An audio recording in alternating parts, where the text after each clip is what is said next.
আজি ৰাতিপুৱা বিধানসভাৰ প্ৰাংগণত এখন নক্সা এখন ছবি প্ৰদৰ্শন কৰিছে। তাতে মুখ্যমন্ত্ৰী ডাঙৰীয়াক তেখেতে ধৃতৰাষ্ট্ৰ বুলি কৈছে। তেখেতৰ মতে অসমত নাৰীৰ ওপৰত নিৰ্যাতন হৈছে, দুঃশাসনে নিৰ্যাতন চলাইছে আৰু মুখ্যমন্ত্ৰী ডাঙৰীয়াই নীৰৱ ভূমিকা পালন কৰিছে।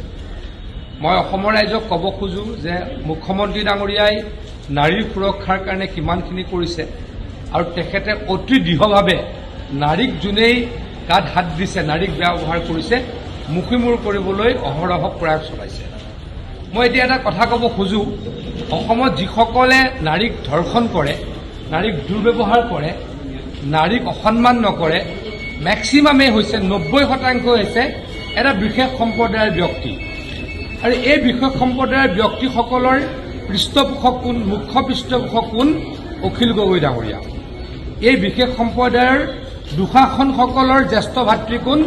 দুৰ্যোধন অখিল গগৈ ডাঙৰীয়া। গতিকে দুৰ্যোধনকো মুখিমূৰ কৰা হ'ব আৰু দুঃশাসনকো মুখিমূৰ কৰা হ'ব। আমাৰ চৰকাৰে এই ক্ষেত্ৰত কোনোদিনেই থমকি নৰয়। মই আকৌ কৈছো, যিসকল দুঃশাসনে নাৰীক অত্যাচাৰ কৰে, নাৰীক ধৰ্ষণ কৰে, এই দুঃশাসনসকলৰ পৃষ্ঠপোষকতা কোনে কৰি আহিছে? ককায়েক ৰূপী দুৰ্যোধন অখিল গগৈ ডাঙৰীয়াই। ক'ৰবাত মাটি দখল কৰিবলৈ তেখেতলোক গৈছে, তেতিয়া অখিল গগৈ ডাঙৰীয়াই হুলস্থুল কৰিছে। ক'ৰবাত গৈ নাৰী ধৰ্ষণ কৰিছে, আৰক্ষীয়ে ব্যৱস্থা লৈছে, অখিল গগৈ ডাঙৰীয়াই আৰক্ষীৰ বিৰুদ্ধে চিঞৰিছে। আৰু কোনোবাই গৈ ডকাইতিত লিপ্ত হৈছে, পুলিচৰ লগত মাৰামাৰি, পুলিচক মাৰিবলৈ গৈ এনকাউণ্টাৰত কোনোবা এনেকুৱা ডকাইত মৃত্যুমুখত পৰিছে। বিধানসভাত তালফাল কোনে লগাইছে? এই দুৰ্যোধন অখিল গগৈ ডাঙৰীয়াই। গতিকে অসমৰ আবাল বৃদ্ধ বনিতা সকলোৱে জানে যে এই বৃহৎ ব্যক্তি, যিসকল দুঃশাসন, যাক দুঃশাসন বুলি অখিল গগৈ ডাঙৰীয়াই অভিহিত কৰিছে, সঁচাকৈও তেওঁলোক দুঃশাসন, এই দুঃশাসনৰ ককায়েক দুৰ্যোধন অখিল গগৈ ডাঙৰীয়া।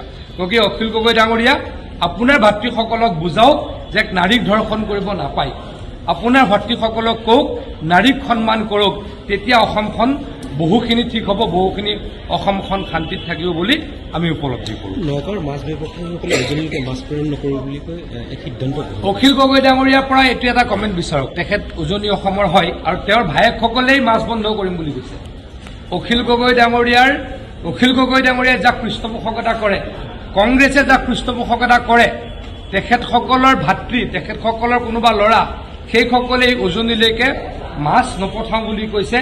তেখেতসকলে এটা কমেণ্ট কৰক, তাৰ পাছত ডেফিনেটলি আমি নিশ্চয়কৈ ব্যৱস্থা ল'ম বুলি উজনিৰ ৰাইজক আমি আশ্বস্ত কৰিছোঁ।